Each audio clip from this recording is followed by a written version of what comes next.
갈라디아서 6장 17절 함께 합독하실까요? 이후로는 누구든지 나를 괴롭게 하지 말라. 내가 내 몸에 예수의 흔적을 지니고 있노라. 아멘. 인도네시아의 깊은 정글에 사는 어느 부족 사람들에게는 손가락이 없는 그런 여인들이 참 많다고 하는 글을 읽어봅니다. 하루는 선교사 한 분이 어느 정글에 있는 그 마을에서 전도를 하고 있는데, 무슨 일인지는 모르지만 어느 한 원주민 여인이 날카로운 그런 돌칼로 자기의 손가락을 자르려고 하는 제스처를 하고 있기에 황급히 달려가서 그거를 제지하려고 하였습니다. 그랬더니 온 마을 사람들의 그런 무언의 거센 반대 눈초리 때문에 그 일을 만류하지를 못하게 되었습니다. 결국은 이 인도네시아 원주민 여인은 그 돌칼로 자기의 손가락을 잘라내고 말았습니다. 도저히 참 상상이 안 가는 이 상황 앞에서, 그리고 이 광경이 머리에서 지워지지 않기 때문에 그 선교사님이 통역을 통해서 다른 사람에게 물어보았습니다. 왜 지금 저 여인이 손가락을 잘랐느냐고 말이죠. 그랬더니 한 사람이 대답을 하는데, 저 여인의 아들이 어젯밤에 죽었다는 것입니다. 그러면서 자기 섬에는 슬프고 불행한 그런 일을 당하게 되면 여인들이 자기의 손가락을 하나씩 자르는 그런 전통이 내려오고 있다는 이야기를 또 곁들여 이야기를 해 주었습니다.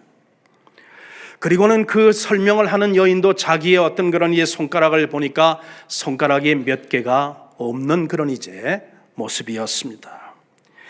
이 선교사님이 그 설명을 듣고서 유심히 그 인도네시아 원주민 여인들의 그런 손을 들여다보니까 손가락 없는 여인들이 상당히 많이 있더라 하는 것입니다. 나중에 한 사실이지만 이 섬에서는 손가락 수가 없으면 없을수록 신분이 상승이 되고, 그리고 존경을 받게 되고, 그리고 그 마을에서 발언권이 더 세워지는 그런 전통이 있다는 것입니다. 왜냐하면 이 섬에서는 손가락 숫자에 따라서 얼마나 많은 인생의 고통을 이 사람이 경험했는가 하는 그것의 기준이 되기 때문이라는 것이죠. 그래서 이 원주민 여인들은 딸의 결혼이 좀 늦어지면 손가락 하나 뚝, 자식이 병들어 죽으면 그 불행을 위로받기 위해서 또 손가락 하나 뚝, 남편이 바람 피워도 손가락 하나 뚝, 이래서 뚝 저래서 뚝, 나만 아는 손가락이 없다는 것입니다. 그들에게는 이 손가락이 인생의 슬픔과 고통의 그런 흔적이 되었던 것입니다. 오늘 사도 바울은 우리에게 본문에서 이렇게 외칩니다. 이후로는 누구든지 나를 괴롭게 하지 말라. 내가 내 몸에 예수의 흔적을 지니고 있노라 라고 말입니다. 무슨 뜻인지, 그리고 이것이 우리에게 주는, 종말을 살아가는 우리들에게 주는 현대적인 의미는 무엇인지를 함께 살펴보도록 하겠습니다. 먼저 살펴볼 것은 뭐냐면 흔적이라는 단어의 뜻입니다. 흔적을 원어로는 스티그마타라고 하는 그런 용어로 표기를 하는데, 사도 바울이 이 갈라디아라는 이 성경 말씀을 기록할 당시에는 이 흔적이라는 그런 단어는 어떤 의미로 쓰였느냐 하면, 자기가 가지고 있는 소유물에 대한 소유권 권리를 나타내기 위해서 흔적을 남기는 그런 용도로 사용되었습니다. 그래서 사람들은 자기 재산에 자기 소유권을 표시하기 위해서 어떤 특정한 그런 글자라든지 어떤 형상이라든지 이런 것들을 넣어서 만든 그런 쇠도장을 만들고, 그것으로 불에 달군 다음에 자기 소유의 그런 동물이든지 사람이든지 신체에 그것을 지지게 된다는 거죠. 자, 이렇게 하는데 두 가지 이유가 있는데, 하나는 몸의 이 흔적을 가진 것은 너는 내 것이다 라고 하는 소유와 종속의 의미가 있고, 또 다른 의미는 불로 지진 것이 영원히 지워지지 않는 것 같이 내 신분 상태는 영구적이다 하는 그런 뜻을 담고 있다는 것입니다. 자, 여러분, 이 뜻을 기억하시면서 이번에는 누구에게 이 흔적, 스티그마를 붙이느냐 하는 것을 한번 성경과 고대 문헌을 중심으로 살펴보도록 하렵니다. 여러분, 성경과 고대 그런 문헌을 살펴보게 되면은 이런 이제 흔적은 종의 노예의 그런 후손들에게 스티그마타를 붙이게 된다는 거죠. 한 번 해병은 영원한 해병이다, 그런 이제 말이 있듯이 한 번 이렇게 흔적으로 이제 지지게 되면은 너는 영원히 노예다, 나의 종이다는 뜻이 담겨 있는 것 아닐까요? 그 다음에는 전쟁에서 패배한, 그래서 이제 끌려온 패잔병들에게 이 흔적을 남기게 된다 하는 것이죠. 마지막으로는 성전에서 하나님을 섬기고 봉사하려고 하는, 자신을 온전히 하나님 앞에 헌신하는 사람들에게 그 헌신자의 몸에다가 이 스티그마타, 그것을 흔적을 이제 남기게 된다 하는 것입니다. 자, 어떤 경위가 되었든 어떤 상황 속에 몸속에 흔적을 지닌 이 사람들은 그의 생명과 그리고 그의 모든 것이 다 주인에게 속하는 것과 함께 그 신분 상태는 영구적이라고 하는 뜻을 담고 있다 하는 것입니다. 자, 그렇다면 사도 바울이 말하는 바울의 몸에 있는 흔적은 어떤 것일까? 여러 가지 우리가 설명할 수도 있겠습니다만은 누구도 딱 단정해서 이것이 지금 사도 바울이 말하는 그런 예수의 흔적이라고 말할 수 있는 사람은 없을 것입니다. 성경학자들은 그가 이제 다메섹 도상에서 강렬한 어떤 그런 이제 주님의 빛을 바라보고 그것으로 인해서 눈을 뜨지 못하는 그런 세월이 좀 있었는데 그때 얻은 안질이 아니냐, 어떤 때는 돌매를 수도 없이 맞았는데 그거로 말미암아 몸에 상처가 났는데 그런 어떤 상흔이 아니겠느냐, 별별 그런 이제 추측들을 하고는 있습니다만은 누구도 이제 권위적으로 이것이다라고 얘기할 수 있는 사람은 없을 것입니다.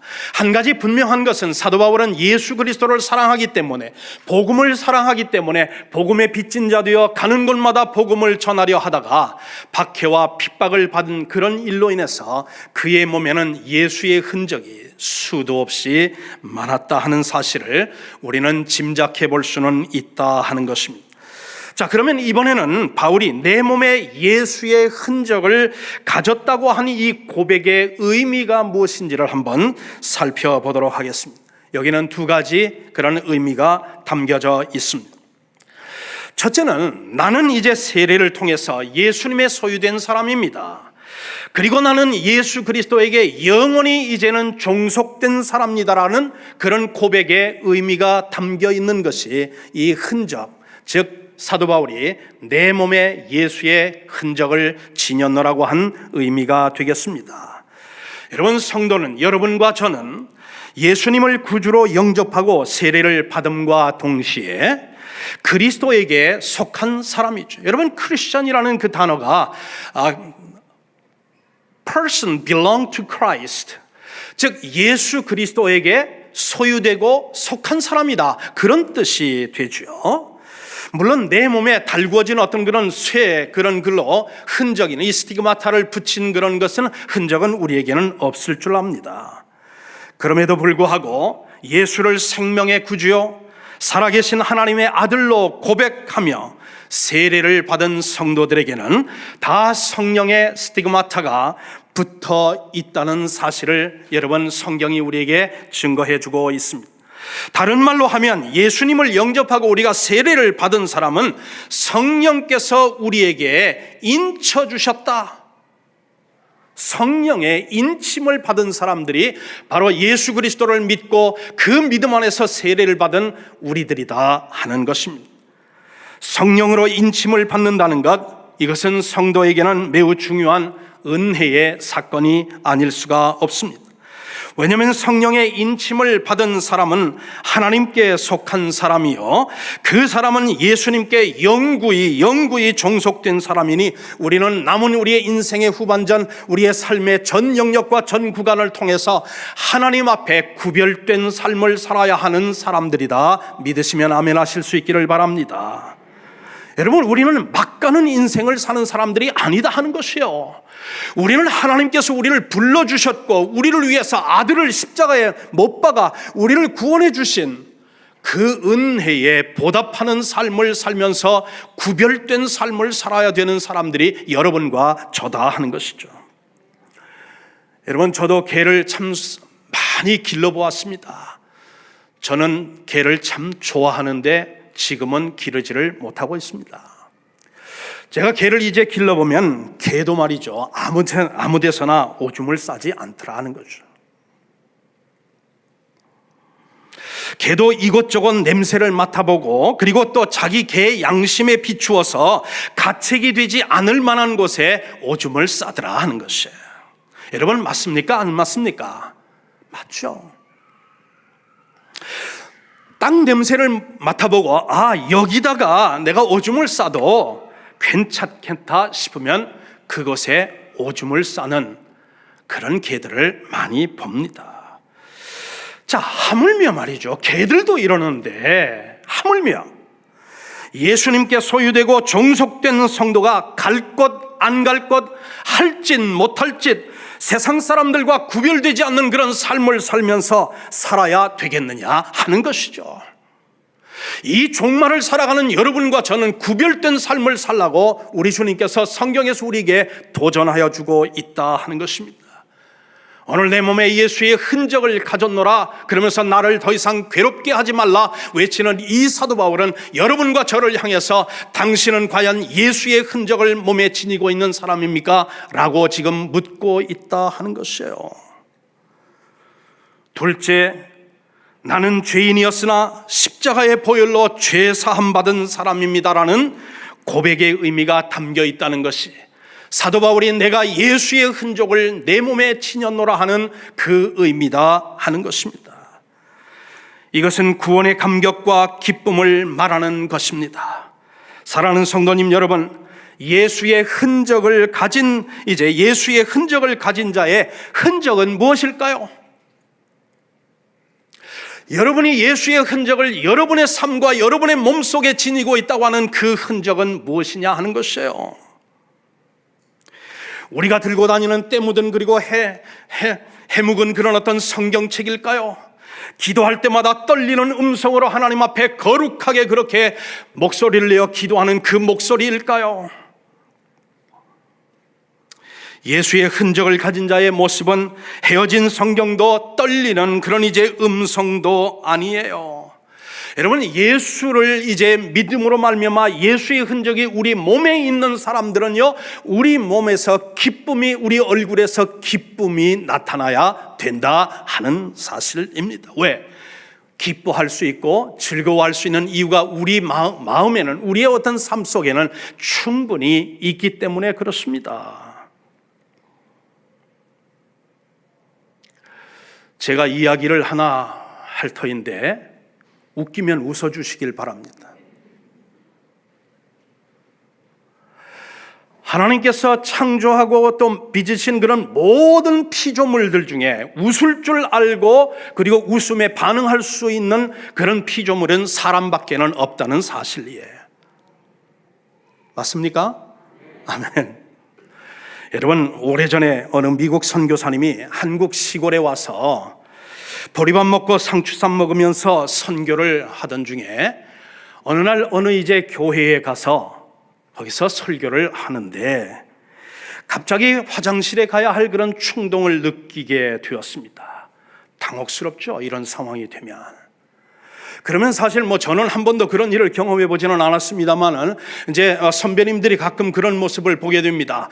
회중들에게 찬송 부르십시오. 그리고는 당신 살짝 나가시죠. 선교사님이 교인들에게 찬송 부르고 있으라고 잠깐 좀 나가서 볼일 좀 보고 오겠노라고 그렇게 양해를 구하고서 이제 예배당을 나가게 됩니다.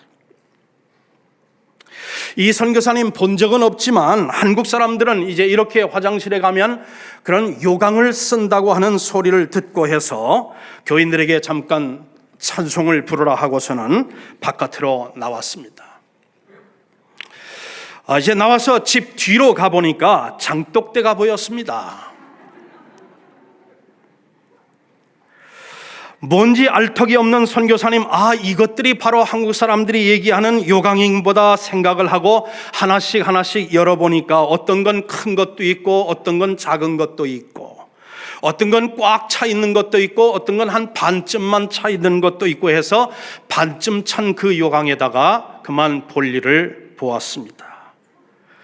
그리고는 예배당에 돌아와서 가만히 있었으면 될 것을 이분이 한 말씀 하십니다. 한국 사람들은 참 문명국 사람들입니다. 할아버지 요강도 있고 아들 요강도 있고 또 손자 요강이 따로 있네요. 여러분, 한국 된장 좀 보기도 좀 그렇고 냄새도 좀 그렇지 않습니까? 요강 잘 사용했습니다. 회중들에게 이야기를 했어요. 여러분, 그 집, 그 해 된장 다 어떻게 됐을까요? 여러분, 우리가 참 웃을 수 있는 일이 별로 없는 이 세상, 이 세대를 우리가 지금 살아가고 있지만 여러분, 웃음에 반응할 수 있고 정말 어떤 상황 속에서도 우리가 하나님 앞에 기도하고 그리고 기뻐할 수 있는 것은 우리가 구속받은 하나님의 사람이고 예수의 흔적이 여러분과 제 안에 있기 때문인 줄 믿습니다. 여러분, 좀 이제 펴세요. 얼굴 좀 펴세요. 우리 교회 성도님들 이제 참 여러분 받은 은혜가 너무 많습니다. 이런 좋은 환경에서 우리가 하나님을 마음껏 예배할 수 있다는 거, 여러분 이건 우리들의 특권인 줄 여러분 꼭 아셔야 될 줄 믿습니다. 그리고 여러분, 참 심각한 일 많고 이해되지 않는 일도 있고 또 정총리의 어떤 그런 이제 발표에 부당하다고 느껴지는 그런 것들이 너무 많습니다. 그래서 기독교계의 어떤 그런 대표 기관들이 그리고 기독 언론사에서도 그 부당한 그런 것들을 지적을 하면서 어찌하여 다른 그런 데는 그것을 금지하지 않으면서 하나님을 예배하고 헌법이 보장한 종교의 자유로서 집회의 자유를 엑서사이즈하고 있는 예수 믿는 그런 교회 다니는 사람들에게만 이런 금지를 하고 있느냐. 부당한 것이 참 많습니다. 그러나 그런 것들은 우리가 이제 대처해야 할 일이지만 어떤 상황 속에서도 누구도 빼앗아갈 수 없는 기쁨과 그리고 담대함이 예수의 흔적을 몸에 지니고 있는 여러분과 제 안에 있다는 사실 한순간도 잊어버리지 마시기를 바랍니다. 심지어 핍박과 그리고 또한 이제 박해가 온다 할지라도 기뻐하고 담대할 수 있는 이유가 우리들에게 있는 줄 믿습니다.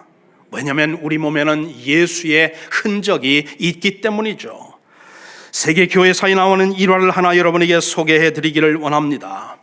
로마 황제 아카이우스가 콘스탄티노플의 어떤 그런 이제 참 감독이자 그리고 또한 황금의 골든탕이라고 하는 황금의 혀를 가졌다고 하는 유명한 설교자인 요한 크리스토스톰, 그를 이제 배교하도록 회유하면서 위협하는 그런 이제 장면이 세계 교회사에 등장을 하는데 이런 대화가 오고 갑니다. 황제가 말합니다. 나는 네 재산을 몰수할 수도 있다는 사실을 아느냐? 요한이 대답합니다. 제 재산은 하늘에 있습니다. 황제가 나는 너를 친구들로부터 떼어놓을 수 있다는 사실을 아느냐? 요한이 말합니다. 제 친구는 오직 예수님이십니다. 황제가 나는 너를 이 나라에서 추방할 수도 있다는 사실이다. 알아라. 요한이 말합니다. 제가 사모하는 나라는 하늘나라입니다. 나는 내 목숨을 끊을 수도 있다는 사실을 네가 아느냐? 요한이 대답을 합니다. 저는 이미 하나님의 품에 안긴 사람입니다. 황제폐하, 당신이 나에게서 빼앗을 것은 한 가지도 없습니다. 저에게 어떤 핍박을 한다 해도 나는 하나도 두려울 것이 없는 사람입니다.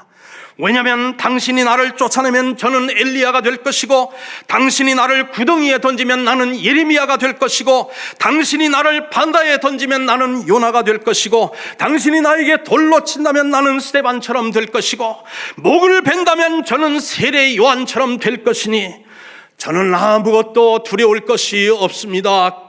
폐하, 예수를 믿으십시오. 이러면 박수가 나와야 되는 거예요, 여러분. 이게 수준 있는 사람들의 어떤 그런 이제 교감이죠. 다시 한번 우리 한번 엑서사이즈 해봅시다. 황제의 폐하, 당신이 나에게서 거두어가고 빼앗을 것은 아무것도 없습니다.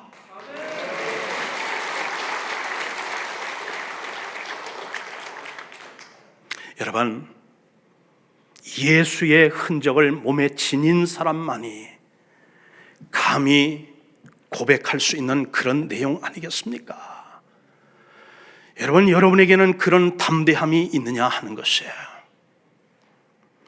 뿐만입니까? 하나님께서는 예수의 흔적을 그 몸에 지닌 성도를 세상 끝날까지 죽도록 우리를 보호하시고 지켜주시는 하나님임을 오늘 성경은 우리에게 증거해 줍니다. 신학대학을 갓 졸업하고 결혼한 23살의 한 청년이 서울 이태원의 밤거리를 부지런히 오르락내리락 걷고 있었습니다. 그는 이태원의 수많은 나이트클럽에서 일자리를 얻어보려고 지금 노력을 하고 있는 중입니다. 그의 한 손에는 자선 행사장에서 우연히 만난 이태원 유명 클럽의 총지배인의 명함이 들려 있었고, 다른 한 손에는 고급 양주인 조니 워커라고 하는 블루 레벨의 그 양주가 들려 있었습니다. 이 청년은 신혼 살림을 차렸던 집을 비워달라는, 전셋값을 올려달라는 집주인의 요구에 더 이상 버틸 수가 없어서 옳은 전셋돈을 마련하려고 노력하고 있었던 것이에요. 이 청년은 나이트클럽의 지배인을 만나면 뭐든지 시켜만 주십시오, 무슨 일이든 다 하겠습니다 라고 통사정을 하였습니다. 이러는 동안 이 청년의 마음은 2갈래, 3갈래, 4갈래로 찢어지고 있었습니다. 아무리 갓 결혼하여 부양해야 할 아내가 있고 감당해야 할 가장의 책임이 있다지만, 신학대학을 졸업한 그런 이제 전도사인데 나이트클럽에서의 일을 지금 찾고 있다니 자신의 처지가 한심하게 이를 수밖에 없다는 생각이 들었습니다. 그러나 한편으로는 유학 비자가 나올 때까지만 하면 되니까 하며 애둘러 자신의 행동을 합리화하고 있었습니다. 당장 살 집을 찾아야 하는데 경제적으로 이유가 없는 상황인지라 어떻게 하든 돈을 버리고 전셋집을 이제 올려 주어야 되는데 그것밖에는 생각나는 것이 없었어요. 그러면서도 마음 한 곳은 너무도 괴로웠습니다. 그리고 그런 상황에 처한 자신이 너무도 싫었어요. 그러나 다른 도리는 없었습니다. 그래서 일거리를 찾게 해달라고 열심히 하나님 앞에 기도하면서 오늘도 내일도 타락의 1번지라고 하는 이태원의 밤거리를 오르내리며 나이트클럽의 문을 두드렸던 것입니다.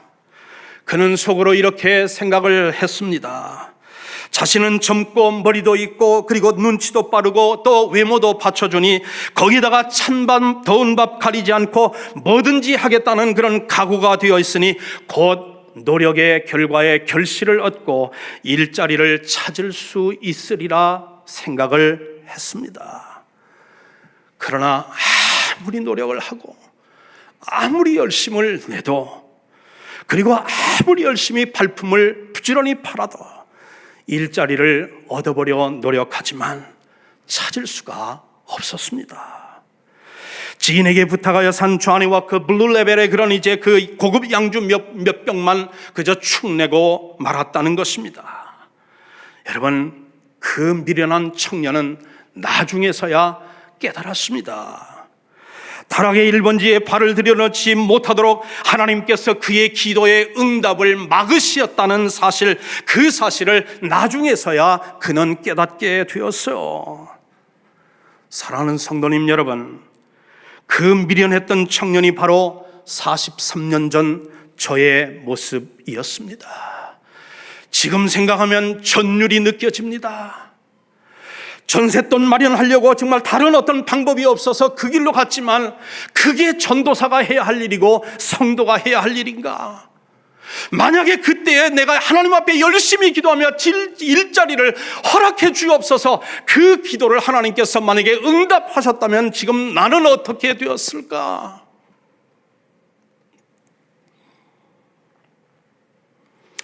저는 그때 정말 절실히 깨달았어요. 정말 믿고 기도하면 하나님의 성도들에게 하나님께서 은혜를 베풀어 주셔서 응답해 주시는 우리 선하시고 응답하시는 하나님이시고, 그리고 또 많은 경우 우리의 기도에 응답해 주시지만 어떤 경우에는 하나님께서 우리를 위하여 응답해 주지 않는 기도도 있다는 사실을, 그리고 그것이 우리에게 하나님의 축복이고 은혜라는 사실을 제가 그 사건을 통해서 깨달았다 하는 것이에요. 제가 왜 이야기를 하느냐면, 지난 주간에 제가 새벽 기도를 하는데 하나님께서 느닷없이 43년 전에 제 모습을 생생하게 보여주시는 거예요. 특별히 제 손을 집중해서 보여주셨어요. 한 손에는 나이트클럽의 총지배인의 명함을 들고, 한 손에는 조니와 그 블루레벨 그 양주를 들고 나이트클럽을 이제 두드리고 다니던 그 제 손을 하나님께서 기도 중에 보여주시는 거예요. 그리고 그때의 제 모습과 지금의 저의 모습을 대조해 보이셨어요. 그 순간 저는 온몸에 정말 1200볼트의 어떤 그런 전기가 그냥 흘러가는 것처럼 그런 전율을 제가 느꼈어요. 그리고 다시 한번 지난 주간에 그때 제 기도를 응답하지 않아 주셨던 하나님의 사랑, 하나님의 그 은혜에 깊이 감사 기도를 드렸습니다. 그러면서 이어지면서 성경 구절 하나 생각이 났습니다. 고린도전서 10장 13절이에요. 오직 하나님은 미쁘사 너희가 감당하지 못할 시험당함을 허락지 아니하시고 시험당할 즈음에 또한 피할 길을 내사 너희로 능히 감당하게 하시느니라 라고 하는 말씀이 생각이 났습니다. 할렐루야. 하나님께서는 우리에게 기도에 응답도 해주시지만, 그러나 응답을 하시지 않으면서 우리를 지키시고 우리를 보호하시고 사랑을 확증시켜 주시는 때도 있다는 사실을 제가 깨닫게 되시고, 피할지 못할 그런 상황에서는 피할 길을 예비하시고 우리를 보호하신다는 사실을 깨닫게 해 주셨어요. 종말의 시대를 살아가는 성도들이 기억해야 할 중요한 메시지가 여기에 있습니다. 마지막 때 우리 몸에 예수의 흔적을 가진 성도들은 하나님께서 끝까지 지키시고 보호하신다는 사실을 여러분 믿으시기를 주님의 이름으로 축복합니다. 사랑하는 성도님 여러분, 여러분의 몸에는 예수의 흔적을, 여러분의 마음에는 구원의 기쁨을, 그리고 여러분의 영혼에는 하나님의 은혜를 담고 오늘도 내일도 주님 오시는 그날까지 주님이 나를 부르시는 나의 개인적 종말이 먼저 일는지, 아니면 구름을 타고 하나님의 나팔 소리를 듣고 이 세상에 임재하시고 재림하시는 세기적 종말이 먼저 일는지, 주님 오시는 그날까지 구별된 삶을 사시며 하나님 앞에 거룩한 삶을 추구하며 사시는 우리 대학교의 성도님 모두가 될 수 있기를 주님의 이름으로 간절히 축복합니다. 아멘.